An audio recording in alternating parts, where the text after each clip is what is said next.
যাচ্ছে, আর যেতে যেতে মনে ভাবলো আজ তো এক জোড়াও চুড়ি বিক্রি করতে পারলাম না, সংসারটা কি করে চলবে। তাই ধীরে ধীরে ধীরে ধীরে করে যখন ওই মন্দিরের, জমিদারের ঘর তো আর ছোট নয়, কত দরজা, আর একটা দরজার পাশে গিয়েছে, দেখলো সেই অমল কমল কান্তি নীলবস্ত্র সুকেশী শশধর বকত্রাণ খঞ্জনাকি সেই রাধা রানী এক ষোড়শীপূর্ণ রমণীর বেশ ধারণ করে এসে বলছে, ওমা ওমা, আসো আসো, আমাকে চুড়ি দাও। বলে, তুমি কে গো? বলে, হায়, তুমি জানো না আমি তো এই জমিদারের কন্যা।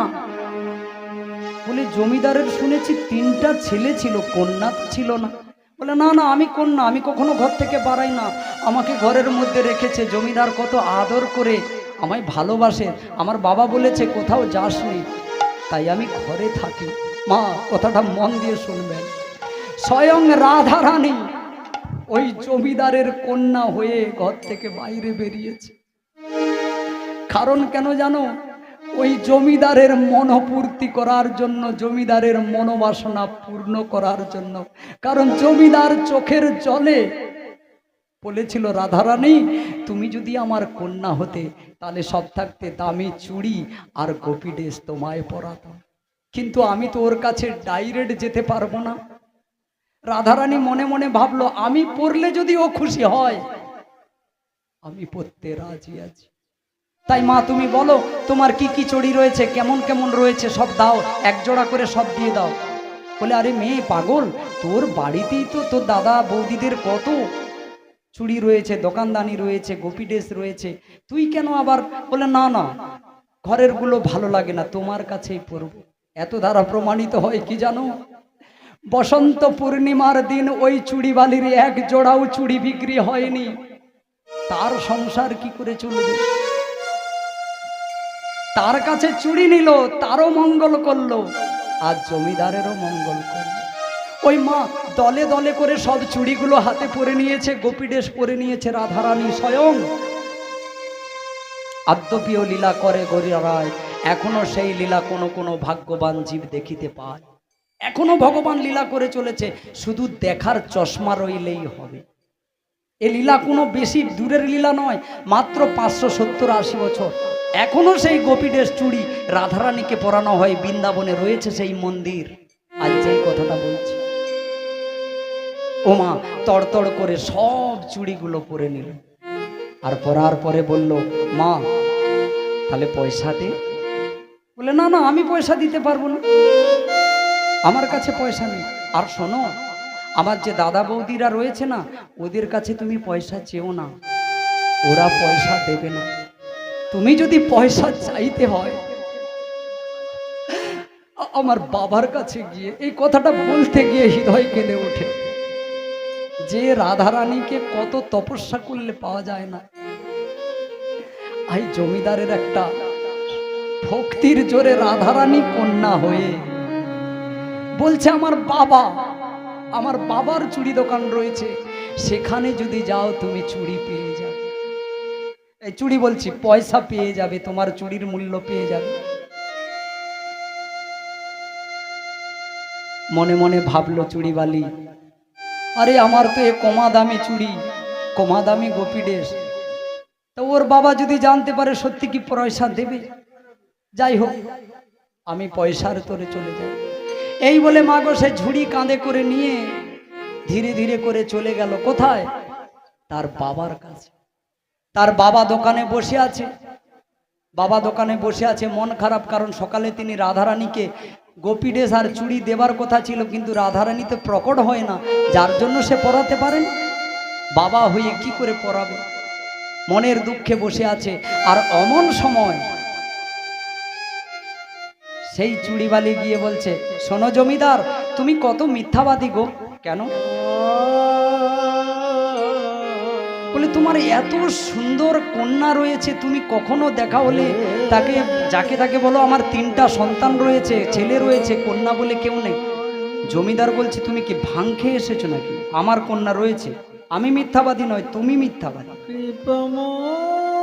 চুড়িবালির ধীরে ধীরে মনে সন্দেহ হতে লাগলো, হায় হায় হায় হায়, আজ বসন্ত পূর্ণিমা, পুরো টাকা খালি করে দিয়েছি। আমি কাকে না কাকে চুড়ি পরিয়ে দিয়েছি, সে যদি এর কন্যা না হয় তাহলে আমি তো পয়সা পাবো না, আমার ঘর সংসার চলবে কি করে। দেখো এই অনুরাগে কাঁদছে ভিতরে ভিতরে কে? চুড়িবালি। আর ওই দিকে বসে আছে কে? সন্তান, মানে কন্যা সন্তানকে চুড়ি গোপী ড্রেস পরাতে পারে না বলে জমিদার।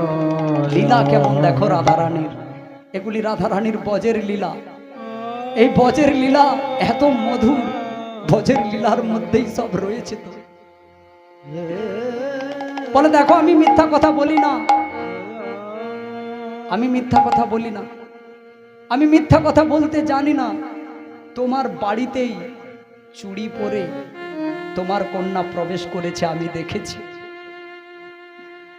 বলে আমার কোনো কন্যা নেই, আমার কন্যা একমাত্র রাধারানী। জমিদার বলছে, এই দুজনার ভিতর তুমুল ঝগড়া লেগে গেল। জমিদার এ কথাও বলল, রাধারানী যদি আমার কন্যা হতো, আমার এই জমিদারিতে যত চুড়ি আছে, যত গোপী ড্রেস আছে, আমি একভাবেই তাকে দান করে দিতাম। হে চুড়িবালি, তুমি মিথ্যা কথা বলছো। বলে মিথ্যা কথা নয়, এখন তো দুপুর টাইম, তুমি দোকান বন্ধ করো, চলো আমার সঙ্গে। তোমার বাড়িতে যদি তোমার কন্যা চুড়ি আর গোপী ড্রেস না নেয়, তাহলে ভাববো যে আমার কর্মফল, আমার কর্মদোষ ছিল, যার জন্য আমি এর মূল্য পেলাম না।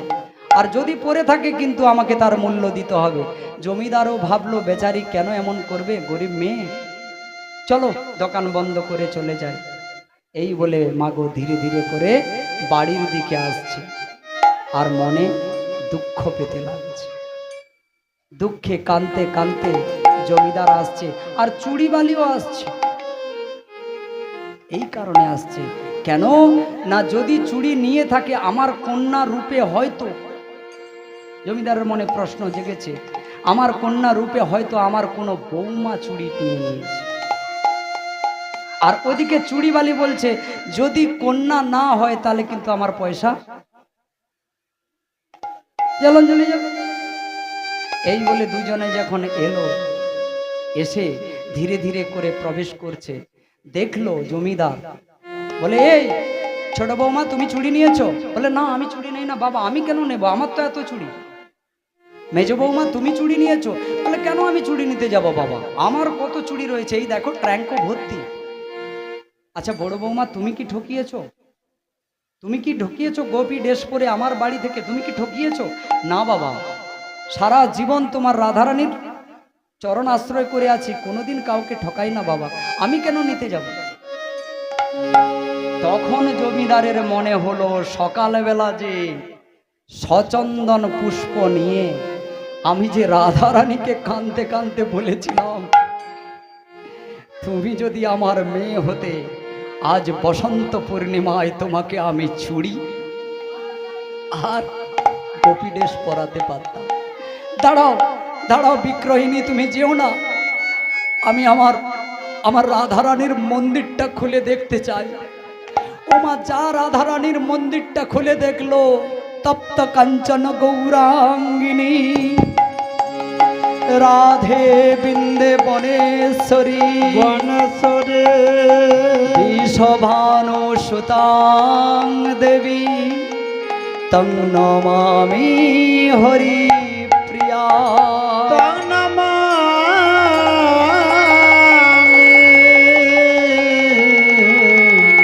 হরি।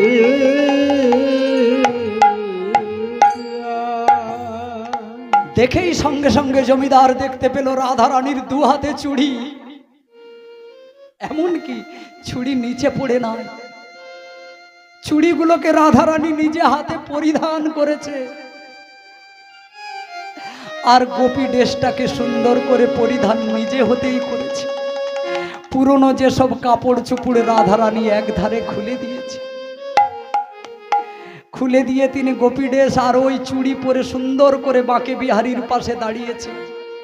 আর অমন সময় কাঁদতে কাঁদতে জমিদার বলল, মা মা তুমি এসেছিলে, কিন্তু আমি তো আমার হাতে পরাতে পারলাম না। তুমি পরেছো, তুমি চুড়ি পরেছো, গোপী ড্রেস পরেছো। আয়, আসো আসো গোপীবাসী, আসো আসো ব্রজবাসী, তোমরা দেখবে এসো, আমার রাধারানী নিজেই চুড়ি পরেছে, আমার রাধারানী নিজেই গোপী ড্রেস পরেছে। সঙ্গে সঙ্গে কানতে কানতে ওই যে চুড়িবালি, তার অবস্থায় বুক বিদারুণ কেঁদে উঠলো। হায় হায়, আমার কি ভাগ্য যে ঋষি মুনিরা ওই হাতটাকে ধরার জন্য, ওই চরণটাকে পাওয়ার জন্য অর্ধমুণ্ডে কত তপস্যা করে চলেছে, তারা পায় না। কিন্তু আমি সেই অভাগী, সকাল থেকে বেরিয়েছি, কোথাও জীবিকতে পারিনি। কিন্তু এই রাধারানী আমার কাছ থেকে চুড়ি পরেছে, রাধারানী আমার কাছ থেকে কনফিডেন্স করেছে। হে রাধারানী, তুমি যদি সেই কৃপা করলে, তোমার পরিচয়টা কেন দিলে না? ওর থাকতেও আরো বেশি কষ্ট পাচ্ছে জমিদার। তুমি যদি সেই পরীক্ষা নিলে, তুমি যদি সেই গোপী ড্রেস পরিধান করলে, সেই চুড়ি পরিধান করলে, আমার হাতে কেন করলে? এই হলো লীলা, এই হলো লীলা। সাধারণ মানুষ, সে জমিদার তো কোনো কিছু করে না, শুধু রাধারানীকে একটু ফুলচন্দন দেয়, আমাদের মতো তিলকমালা করে না, আমাদের মতো কীর্তন ভাগবত করে না, সে সময় পায় না। কিন্তু চোখের জলে পদ্ম ফুল শুধু দিয়েছিল রাধারানী। হ্যাঁ, গৃহে থাকো, বনে থাকো, জঙ্গলে থাকো, যে কর্মই করো না কেন, একটু রাধারানী শ্যামচাঁদকে নিজের সন্তান ভেবে, নিজের বন্ধু ভেবে, নিজের আত্মীয় ভেবে, নিজের ঘরের জন ভেবে একটু ভালোবাসতে শেখো। তাই জমিদার কাঁদছে আর বনে বনে বলছে, রাধা রাধা রাধা রাধা শ্রীময়ী রাধা রাধা। ওগো রাধা নামে হাট বসেছে, তাই তো এলাম দারে।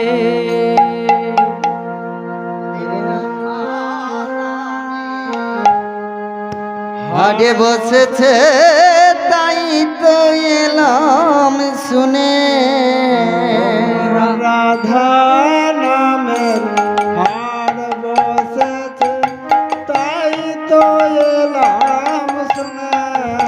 আমরা রাধা নামে হাটে বসেছে তাই তো এলাম শুনে। আমরা তাই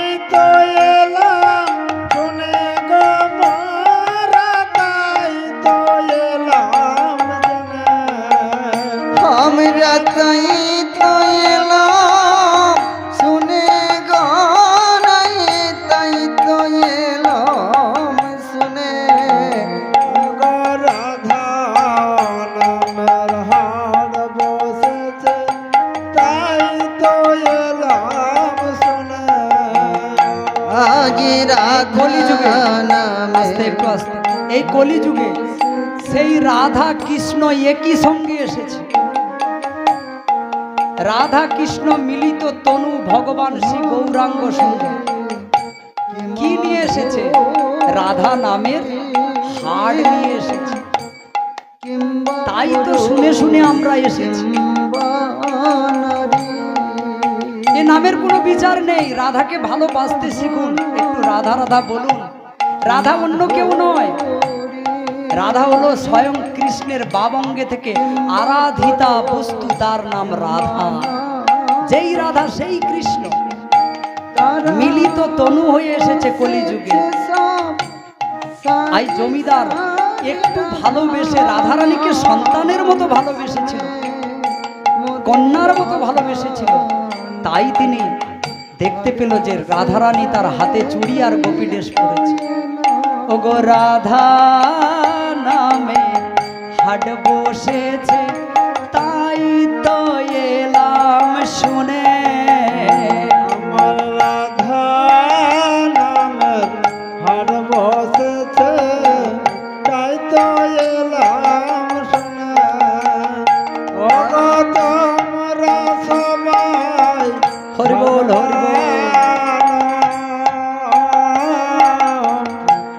মোদের কিছু করই দান। হা হা হা, হরি বল। সেই দান, এই দান হলো হরিনাম দান। এই গানের মধ্যে তত্ত্ব লুকিয়ে আছে। সেই দান চাল ডাল নয়, সেই দান হলো হরি নাম দান।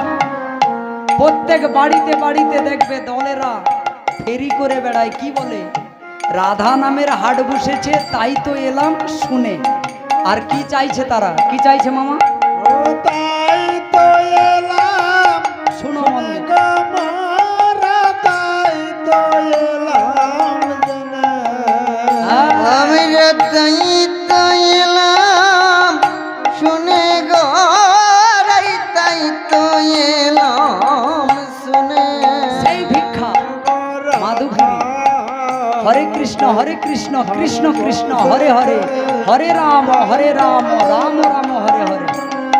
এটাই ভিক্ষা। এই ভিক্ষাটা চাইছে দাঁড়ে দাঁড়ে কে? আমার মহাপ্রভু শিগুরু নিতাই গৌর প্রেমানন্দে। হরি হরি বল। জয় জয় রাধা রানী কি জয়, শ্যামচাঁদ কি জয়, কৃষ্ণ কানাইয়া কি জয়, জমিদারের হলো কি জয়। জমিদারের তো জয় হলো। রাধা রানীর পদযুগলে পড়ে গিয়ে কাঁদছে, যদি তুমি সেই কৃপা করলে হে রাধা রানী, তাহলে তুমি আমার কন্যা হয়ে আমার হাতে কেন পরিধান করলেন? সঙ্গে সঙ্গে দরজা কবাট বন্ধ হয়ে গেল আপনা আপনি। এই যে বলছে না রাধা রানীর অসীম লীলা। রাধা রানী যাকে কৃপা করেছে, আমাদের মেদিনীপুরের একটা ছেলেকে কৃপা করেছে। কে গো? শ্যামানন্দ গোস্বামী। কি দিয়েছে তার কপালে? তার প্রথমে নাম কি ছিল? দীনকৃষ্ণ। কিন্তু সে পরে হলো কি? শ্যামানন্দ। ওই রাধা রানী তাকে কৃপা করেছে। আগে রাধা রানী, তাই তো কৃষ্ণ নামের প্রথম হরে রাধা। হরে কৃষ্ণ কৃষ্ণ কৃষ্ণ হরে হরে, হরে রাম রাম রাম হরে। আরাধিত বস্তু তোমার ভেতর সঞ্চয় হবে যদি তুমি রাধা নাম কৃষ্ণ নাম করো। তাই জমিদার কানতে কানতে বলছে, তুমি কৃপা করে আমায় দেখা দাও। আমি সেই অভাগা, তুমি যদি আমায় দেখা দাও তাহলে আমি নিজের হাতে করে তোমাকে এই চুড়ি আর এই গোপীডেস দান করে দেব। তখন বলল, বাবা কে? বাবা বলে কে ডাকলো? রাধারানী তুমি? তুমি আমাকে বাবা বলে ডাকলো? বলে হ্যাঁ, বিশ্বভান রাজা আমার পিতা, আমারই তো ভক্ত পিতা মাতা। আমি কারোর বাড়িতে কন্যা হিসাবে থাকি, আবার কারোর বাড়িতে কৃষ্ণ রূপে ছেলে হিসাবে নাড়ুগোপাল রূপেও থাকি। তার বাড়িতে প্রসাদ পাই, তার বাড়িতে তার মন জয় করে রাখাই হলো আমার ধর্ম। বলো বাবা, তোমার মনে ইচ্ছা কি? ইচ্ছা আমি তোমাকে আমার হাতে চুড়ি পরাবো। আজ বসন্ত পূর্ণিমায় যদি তোমার হাতে আমি যদি চুড়ি পরিয়ে দেই, বলে বাবা হবে হবে, এই নাও আমার হাত। এই বলে রাধারানী হাত বাড়িয়ে দিয়েছিল। রাধারানী হাত বাড়িয়ে দেওয়ার পর রাধারানীর হাতে চুড়ি পরিয়ে দিয়েছিল আর গোপীডেসটা রাধারানীকে দান করেছে। সেই থেকে এখনো পর্যন্ত সেই বৃন্দাবনে রাধারানী শ্যামচাঁদের লীলা চলছে। হ্যাঁ, এখনো পর্যন্ত বসন্ত পূর্ণিমা এলে সেই জমিদারের বংশধর লোকেরা, বংশধরেরা, তারা চুড়ি আর গোপীডেস নিয়ে গিয়ে ওই রাধারানীকে দান করে। আর রাধারানী পরে তার বাড়িতে ঘুরে বেড়ায়। এখনো তারা নপুরের ধ্বনি শুনতে পায়, চমুক চমুক চমুক। হ্যাঁ, এখনো রাধারানী কৃপা করে চলেছে। শুধু আমাদের চোখ নেই, আমাদের ভক্তি নেই, তাই রাধারানীর কৃপা পেতে হলে আমাদেরকে বৃন্দাবন। বলছে এখনো সেই বৃন্দাবনে বাঁশি বাজে বাজে রে, এখনো সে বৃন্দাবন বাঁশি বাজে বাজে রে, এখনো সেই বৃন্দাবনে বাঁশি বাজে বাজে রে, এখনো সে বৃন্দাবন বাঁশি বাজে বাজে রে, কালার বাঁশি শুনে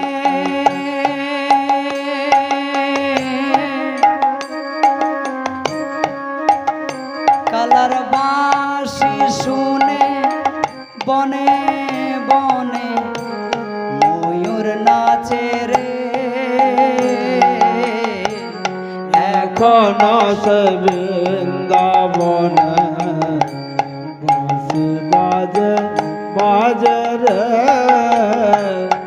এখনো সে বৃন্দাবন বাঁশি বাজে বাজে রে, এখনো সে লালনা হরিবোল হরিবোল জ্বালানিতে যায় যমুনা, এখনো সে যমুনা জল নিতে যাই লালনা, এখনো তো সেই লালনা জ্বালানিতে যায় যমুনা, এখনো শেষ যমুনা জল নিতে যাই যমুনা, জলের ছলে কদম তলে কালা হেরে রে, এখনো সেই বৃন্দাবনে বাঁশি বাজে বাজে রে, এখনো সে বৃন্দাবনে বাঁশি বাজে বাজে রে,